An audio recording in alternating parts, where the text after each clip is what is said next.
अभी 1.5-2 महीना से कुछ स्टेट में नबी पाक अलैहिस्सलाम की शान में इस तरह की गुस्ताखी की गई, बातें की गई, वो यकीनन नबी की शान के खिलाफ है, शास्त्र के भी खिलाफ है।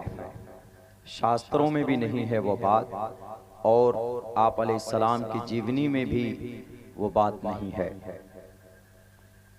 एक बहुत बड़े गुरुजी हैं महाराष्ट्र में, अहमदनगर में, बहुत हसास जगह है वो। मेरी हाजिरी पिछले महीने वहाँ पर हुई है। वहाँ पर उन्होंने एक स्टेटमेंट ये दिया कि जब मुसलमानों के गुरु ऐसे तो मुसलमान कैसे। मतलब ये था कि जब मोहम्मद अलैहिस्सलाम ने एक 6 साल की बच्ची से विवाह किया, 9 साल की उम्र में उनको अपनी बीवी बनाकर लेकर आए, तो ये तो घोर अन्याय है। एक छोटी बच्ची को एक उम्रदराज आदमी बीवी बना रहा है, ये कैसे पॉसिबल हो सकता है। इसीलिए जब मोहम्मद ऐसे हैं, इस मानसिकता के हैं, उनका स्टेटमेंट बता रहा हूं आपको। वो गुरुजी हैं मेरे हिंदू भाइयों, रामगिरी महाराज, उनका स्टेटमेंट उन्होंने हवाले के साथ ये बात कही है कि जब मुसलमानों के आखिरी नबी, मुसलमानों का रहबर रहनुमा ऐसा है, तो उनके चेले यानी उनके मानने वाले जो अनुयायी हैं, जो मुसलमान हैं, वो कैसे होंगे, यानी उनसे ज्यादा गलत ये होंगे। तो मुझे पहले तो मालूम नहीं था। हजरत मौलाना ज़ियाउल्लाह साहब ने अभी बात की कि कभी जरूरत होती है तो फिर इस टॉपिक के ऊपर रिसर्च करना पड़ता है। तो हमें तो पता नहीं था। जब वहां पर बात आई कि उनसे डिबेट किया जाए, उनसे बहसो मुबासा के जरिए से उसको समझाई जाए बात कि जो बात आप कह रहे हैं उसका मकसद वो नहीं है जो आपने समझा है। आप ये समझते हैं कि मोहम्मद ने 6 साल की उम्र में निकाह शादी की और 9 साल की उम्र में बीवी बनाकर लेकर आए। तो आज के ज़माने में पॉसिबल नहीं है कि 9 साल की बच्ची को कोई बीवी बनाकर लेकर आता है और उसकी उम्र 50 साल है, शौहर की उम्र इतनी हो। लेकिन मोहम्मद अलैहिस्सलाम ने कैसे कर लिया।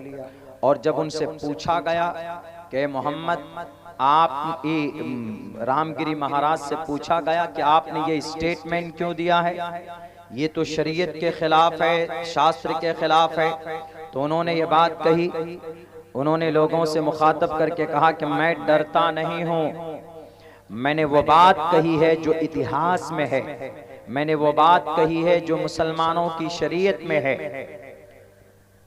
यहां तक ठीक है, हदीस में है अल्लाह के नबी का दूसरा निकाह 50 साल की उम्र में, 47 साल तकरीबन 48 साल 49 साल 7 महीने में, यानी 50 साल की उम्र में आप अलैहिस्सलाम का निकाह पढ़ाया गया।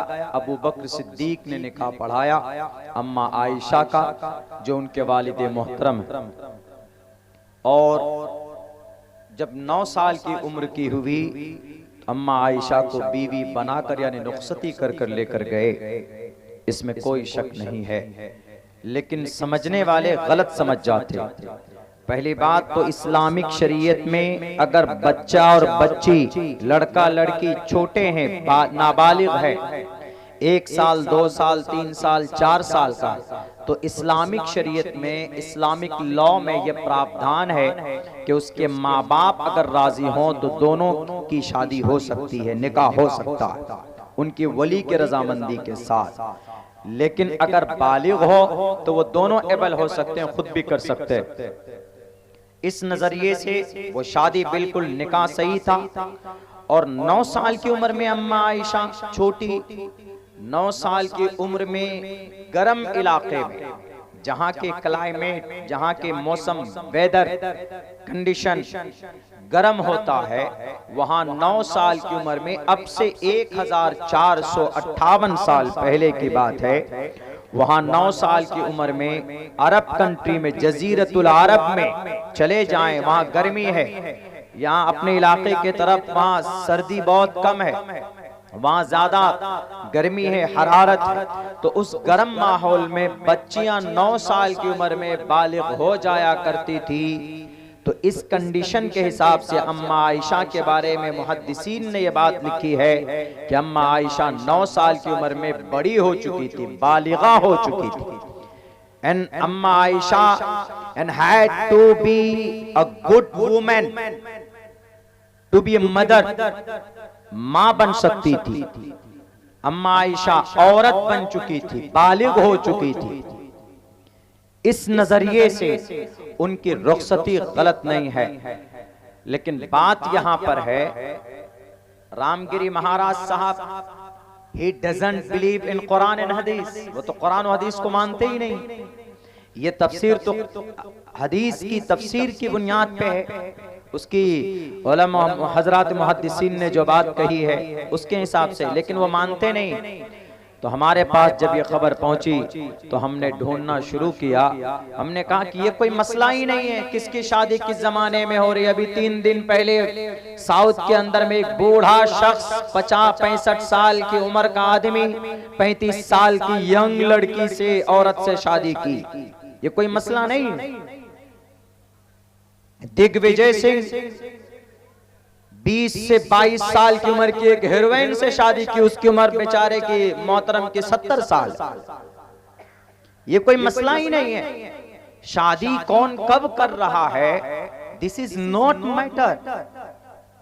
अब आइए, रामगिरी महाराज साहब से जब डिबेट होना था पिछले महीने के 18 तारीख को, तो हमको अपोज किया गया और हमसे कहा गया कि मौलाना आप तो उस डिबेट में पहुंचना।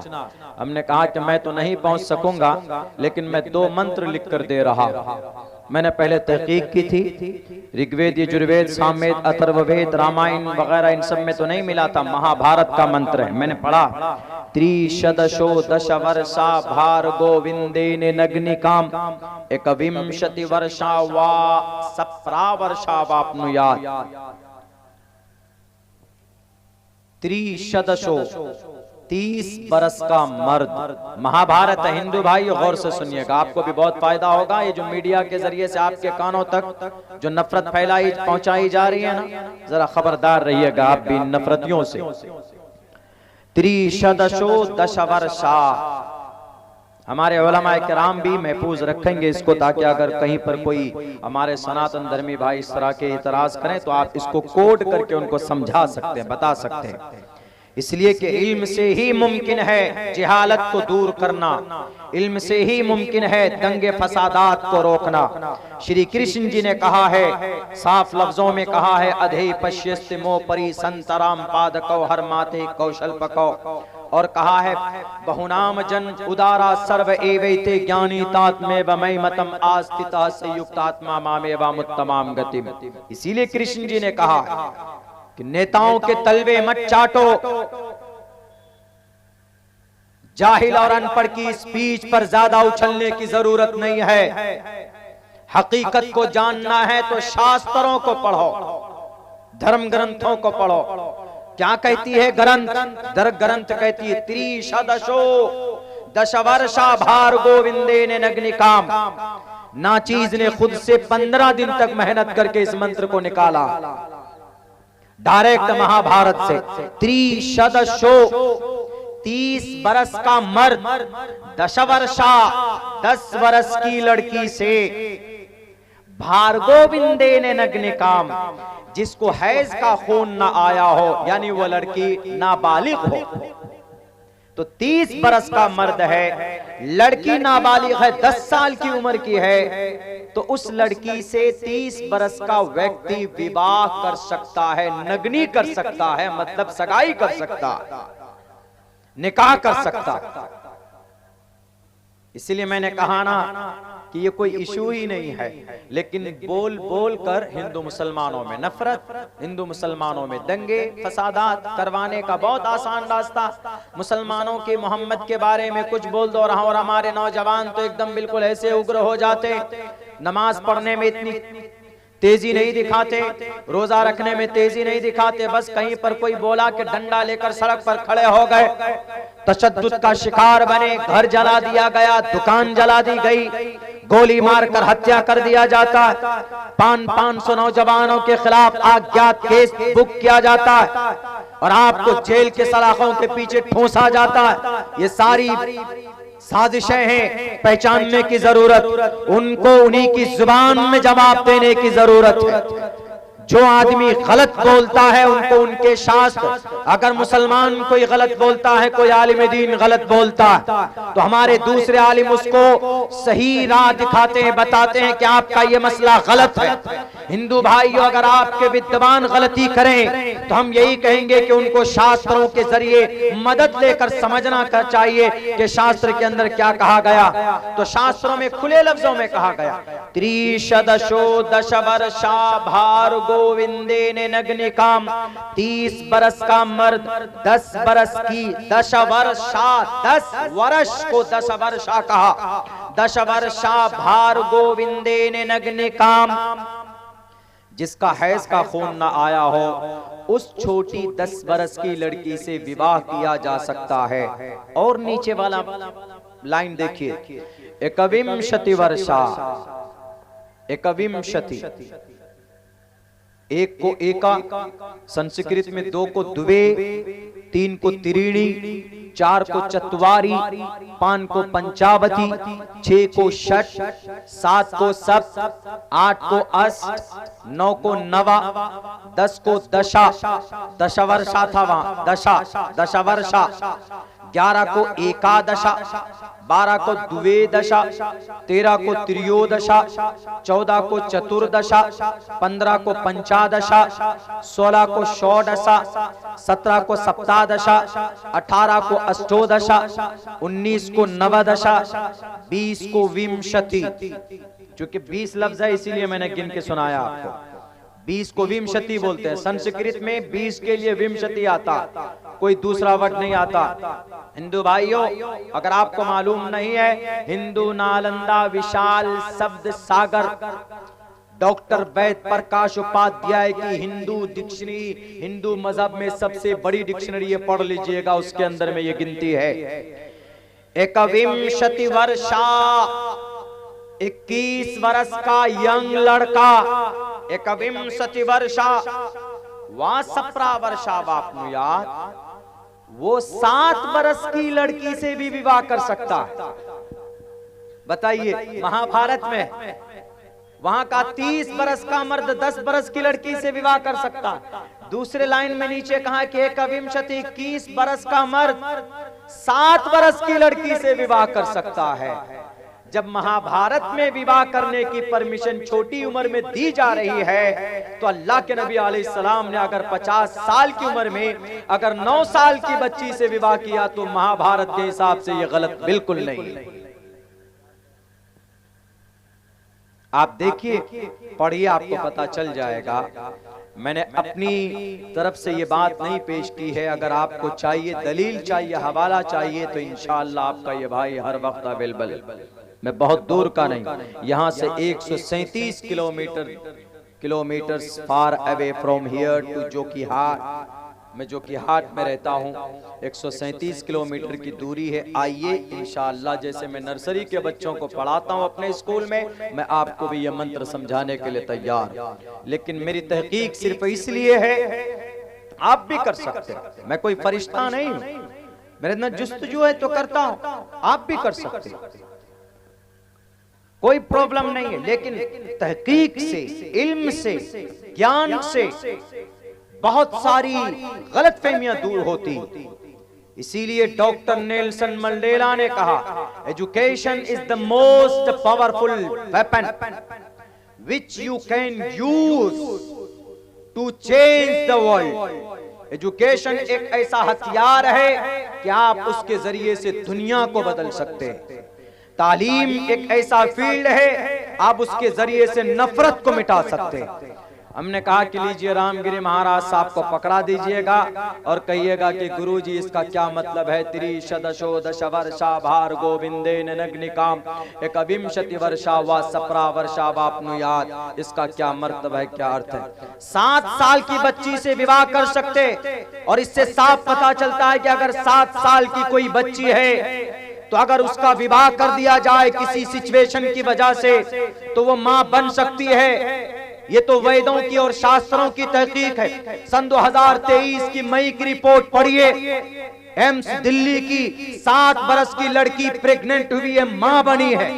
तो इससे मेडिकल साइंस ये कहती है कि अगर कोई 7 बरस की लड़की का किसी मजबूरी की वजह से अगर विवाह हो जाए, no problem, she will be and she become great women, she become a good mother, वो अच्छी मां बन सकती है, इसमें कोई शक नहीं। चूंकि तहफ्फुज़े नामूस रिसालत है, नामूस रिसालत का मतलब मोहम्मद रसूलुल्लाह सल्लल्लाहु अलैहि वसल्लम की ऊपर जो कीचड़ उछाले जा रहे हैं उसकी दिफा करना। और हम चूंकि तालिबाने रसूल हैं, हम चूंकि मैं एक तालिब इल्म हूं, खुद शरीयत का मोहम्मद रसूलुल्लाह सल्लल्लाहु अलैहि वसल्लम की लाई हुई दीन और उनके फरमान सुन्नतो फ़ैल का, इस वजह से मेरी जिम्मेदारी बनती है कि अगर नजरों के सामने में कोई गलत बयानी करता है तो हम उनको समझाएं, उनको शास्त्र की रोशनी में समझाएं, बैठे क्या सही है क्या गलत है। हमारे हिंदू भाइयों के लिए भी जरूरी है, वरना हमारे हिंदू भाई भी कुछ ये समझते हैं कि नहीं शायद मोहम्मद ऐसे थे, मोहम्मद ने ऐसा किया होगा, इसीलिए बिल्कुल नहीं। अम्मा आयशा वो बनी जिनकी सदाकत पर, उन पर तुहमत लगे जिना के, उनको बरी करने के लिए अल्लाह ने आसमान से जमीन पर 16 से 17 कुरान करीम में आयतें नाजिल फरमाई। हजरत अबू हुरैरा के बाद इस जमीन पर मरवियात सबसे ज्यादा हदीस रिवायत करने वाली अम्मा आयशा, 2210 हदीसें हैं, जिनमें से 350 हदीसें उलमाए किराम जानते हैं बुखारी और मुस्लिम के अंदर रिवायत की गई। अम्मा आयशा वो है जिनकी बरकत से तयम्मुम जैसा मुबारक अमल इस उम्मत को मिला है। अम्मा आयशा वो थी, अगर न होते तो अल्लाह के नबी अलैहिस्सलातु वस्सलाम के पैगाम को उम्मत के लिए, उम्मत की माँ और बहनों तक पहुंचाने के लिए शायद इतना जखीरा, इतना बड़ा जखीरा उम्मत को न मिलता। अम्मा आयशा की बदौलत ऐसा हुआ है दुनिया के अंदर। इसीलिए अम्मा आयशा के ताल्लुक से कोई भी बात कोई बोलता है या अल्लाह के नबी के बारे में बोलता है तो वह अपना ठिकाना जहन्नम में बनाता है। मेरा रसूल फरमाते हैं, मन कज़ब अलैया मुतअम्मिदन फल्यतबव्वा मक़अदहु मिनन नार, जो कोई झूठ बोलता है वह अपना ठिकाना जहन्नम में बनाएगा। जो झूठा किस बयानी करता बिना तहकीक के, एक मंत्र की तहकीक तो ये थी